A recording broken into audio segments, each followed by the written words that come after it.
네, 북한이 준비해온 7차 당대회 이제 이틀 남았습니다. 그런데 이번에도 3,000명이 모일까요? 1980년도에 있었던 행사를 저희가 잘 보니 다양한 정보들이 나왔다고 하는데 이번에도 어떨지 한번 봐야 되겠습니다. 자, 조선중앙TV, 북한의 관영TV인데 다양한 홍보와 선전 활동 계속하고 있습니다. 7차 당대회를 둔 평양에선 어떤 TV를 보고 있을까요? 확인합니다.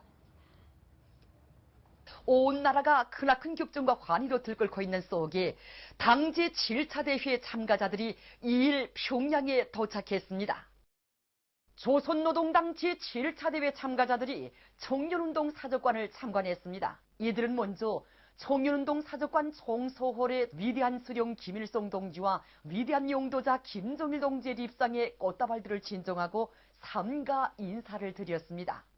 경의하는 원수님의 불멸의 용도 업적을 보여주는 사적 자료들은 참가자들에게 깊은 감명을 주었습니다.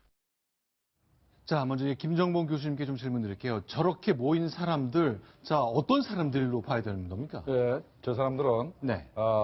리당에서 네. 뽑혀가지고 군당으로 보내고, 네. 또 군당에서 뽑혀서 도당으로 보내고, 아하. 도당에서 뽑혀서 이제 중앙당으로 왔는데 계속 네. 올라다 보니까 이제 골라서 이제 네. 한 3,000명 정도의 대표가 네. 노동당 대표가 왔는데 네. 대략 노동당원 1,000명당 네. 한 명의 대표가 선출되기 때문에 네. 현재 총원이 한 3,000명 정도 안 되겠나 이렇게 추산을 합니다. 뽑혔고, 그러니까 전체 당원 1,000명의 하나꼴로 하는데 아무나 부르는 게 아니겠죠. 보니까 뭐 김정은과 악수를 했다거나 충성 자금을 많이 바쳤거나 아니면 건물을 빨리빨리 잘 지었거나 뭐 다 이유가 있는 사람들인 거죠. 맞습니다. 저런 업적이 있어야 네. 1,000명 중에 한 명을 골라서 이렇게 평양으로까지 올 수 있게 되는 겁니다.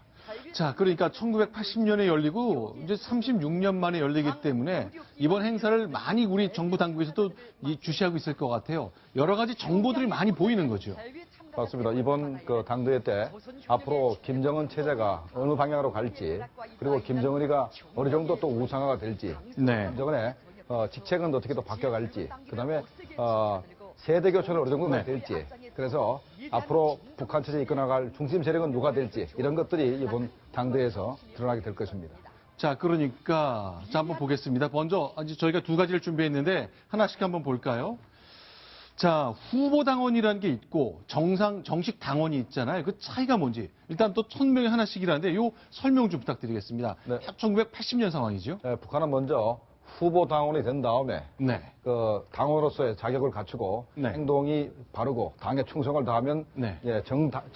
정식으로 당원이 됩니다. 그렇기 네. 때문에 예비 당원이라고 보시면 될 것입니다. 아, 예비 당원 이 사람들한테는 1,000명에 한 명꼴로 발언권을 주는군요.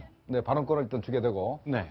그러나 결의할 수 있는 투표권은 없습니다. 네. 정식 당원이 돼야 네. 발언권과 투표권을 다 갖게 되겠습니다. 자, 저렇게 정식 노동당원이 되면 투표권도 주어지고 발언권도 주어지고 이게 두 가지가 다 주어지는데 이 3,000명이 온 거를 확인했다는 게 1980년 상황이잖아요. 네, 그럼 어떤 걸 알 수 있는 거죠? 그러면 1,000명 중에 한 명이기 때문에 네. 북한 노동당원이 대개 한 300만 명 된다라는 것을 우리가 추산할 수가 있는 겁니다. 네. 되게 북한에서 노동당원이 몇 명인지 발표를 하지 않기 때문에 네. 우리가 정확한 숫자를 모르는데 네. 그 당시에 원래는 노동당원이 200만 밖에 안 됐는데 네. 이 대표가 3,000명이 왔기 때문에 노동당원이 300만으로 늘어났구나. 네. 그럼 그 100만 명이 누구냐? 네. 우리가 이제 분석을 해보니까 네. 김정일을 위해서 네. 300명 소조 운동을 했던 네. 청년 젊은이들 갖다가 대거 100만 명을 당원으로 그때 입당을 시켜서 김정일이의 권력 기반으로 만들었습니다. 네. 요번에도 북한이 60세 넘는 네. 노 당원들을 네. 명예 당원으로 은퇴시키고 네. 이 젊은 세대 특히 네. 김일성 사회주의 청년동맹 네. 소속의 지금 화면에 보면요. 저렇게 이제 김정일, 김일성이 박수 치는 1980년 영상인데 저렇게 양복 입고 넥타이 메고 박수 치는 사람이 전 그냥 아무나 와서 하는 줄 알았더니 저 사람들도 예사 사람들은 아닌 거죠. 북한 내에서는. 북한에서 엘리트 중에 엘리트입니다. 네. 80만 분의 1 정도 경쟁을 뚫고 들어왔다. 네. 2,400만 주민 가운데. 아, 그렇죠. 2,400만 명 가운데 3,000명만 왔으니까. 예. 그러니까 일단 이런 말이 있어요. 북한에서는 네. 당원이 아니면 사람도 아니다. 네. 이런 말이 있는데 네. 그 300만 당원 중에 다시 또 네. 3,000명만 왔으니까 생각해 보십시오. 예. 네. 자, 그러니까 귀한 분들이니까 자, 당의 핵심적인 사람들도 이제 잘 모셔야 되는 거겠죠. 이런 일이 있었군요.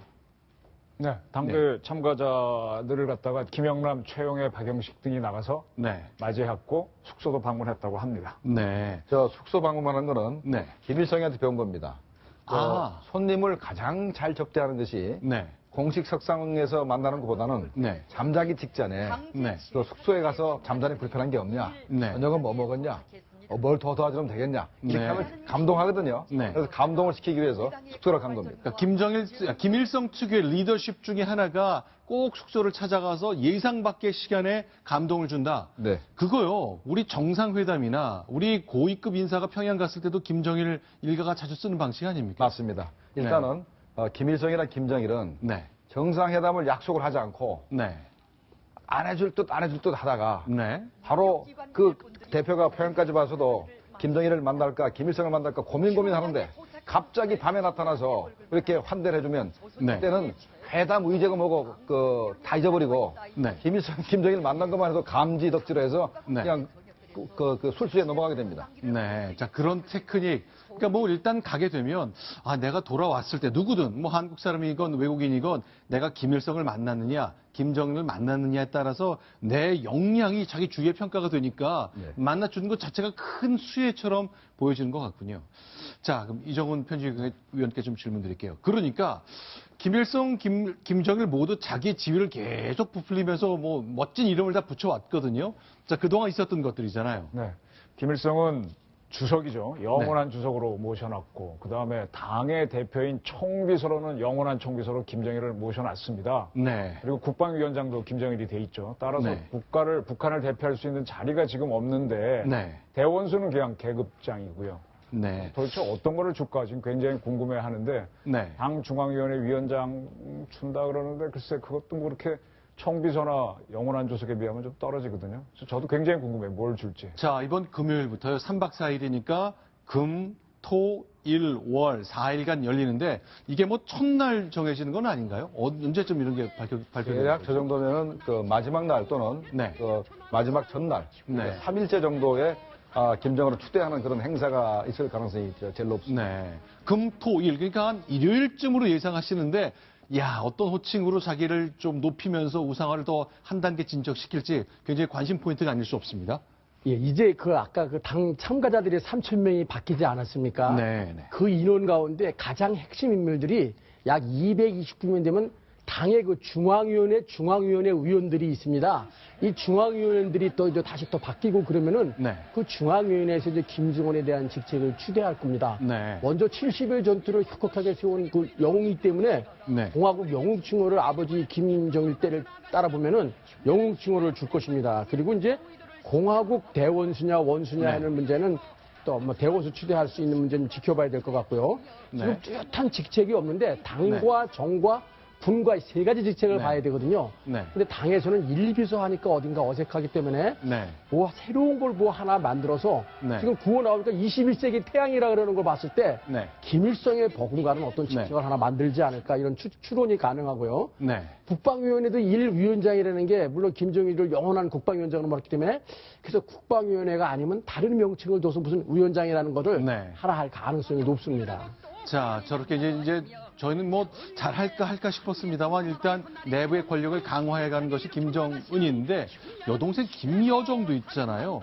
부부장에서 부장으로 승진할 가능성이 있는데 역시 가장 가까운 피부치에 대한 신뢰가 굉장히 크겠죠. 네, 맞습니다. 네. 현재 김여정이는 뭐 직책과 상관없이 네. 일단 2인자로 현재 불리고 있거든요. 네. 그래서 만사 여정통이라 그래서 만사 여정통. 네.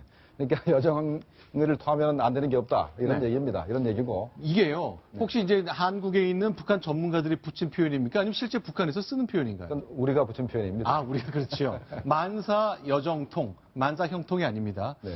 자, 일단 김여정 주목되고 있습니다만 저희가 좀 걱정이 되는 게 이렇게 뭐 북한의 행사 치는데 우리는 이제 핵실험하는 것 때문에 좀 걱정을 많이 했었는데 오늘 나온 비망록을 보니까 내부에서 있는 뭔가 남한을 향한 직접적인 도발 가능성 이게 좀 걱정이 되는 거죠.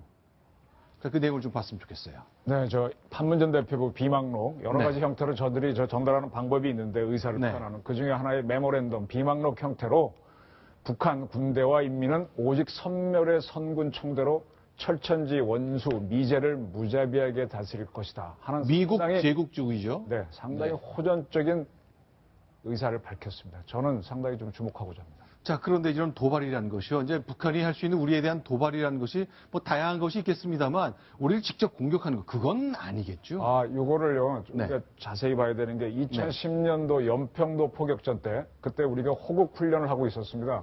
그때 북한이 판문점을 통해서 네. 연평도에서 사격 훈련을 하게 되면 공격을 하겠다는 걸 분명히 보냈고 우리도 다 알고 있었습니다. 네. 근데 설마 하다가 그게 우리가 맞았었는데 지금 네. 저것도 지금 북한 지금 뭐랄까 지금 우리 국정원에서 북한의 그 국가보위부나 네. 해외 정찰총국에 눈을 찔렀다고 저는 보고 있는데 네. 지금 여러 사람들을 데리고 오고 그다음에 요인들이 상당히 지금 한국으로 들어와서 코너에 몰려 있거든요. 따라서 네. 이걸 많이 하기 위해서 굉장히 버둥거리고 있거든요. 네.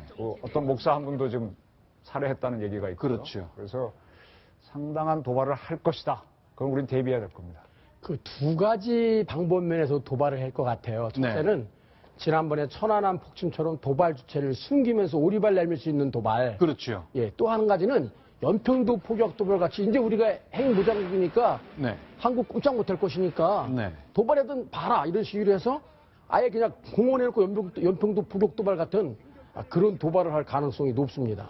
그래서 우리 저기 사진을 보면은 네. 300mm 방사포가 굉장히 그 정밀도가 높아졌거든요. 네. GPS로 유도되고 그래서 네. 그래서 저걸 가지고 청와대를 공격한다면은 청와대 이 산이 있지만은 네. 바로 청와대 대통령 집무실이나 아니면 관저를 때릴 수도 있습니다. 네. 때릴 수도 있고 그다음에 무인기가 지난번에 2년 전에 북한에 무인기가 한 뭐 3개 정도 우리가 네. 발견했습니다만은 네. 그건 초보적인 거고 그 네. 이후에 상당히 그 성능이 높은 무인기를 가져왔기 때문에 근데 이게 실제 사진인데 청와대 그 저 북쪽으로 높은 산이 있잖아요. 북악산이 있는데 이거를 넘겨서 맞출 수 있을 정도의 정확도가 생겼다는 거예요. 그렇죠. 300mm 방수포는 충분히 가능한 것이 네. 고도가 30km입니다. 네. 30km를 날라와서 네. 200km를 날라와서 30km 고도에서 갑자기 이제 GPS 그 유도를 받아서 바로 직하로 떨어지기 때문에 네. 얼마든지 공격이 가능하다 봅니다.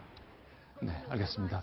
자, 이제 북한과 관련된 두려움, 뭐 우리 넘어서야 되는 거거든요. 일단은 금요일부터 시작되는 북한의 3박 4일 동안의 7차 당대회 모습 보면 우리도 많은 정보를 얻지만 그 이후에 도발에 대해서 정말 단단한 대비를 해야 될 것 같습니다.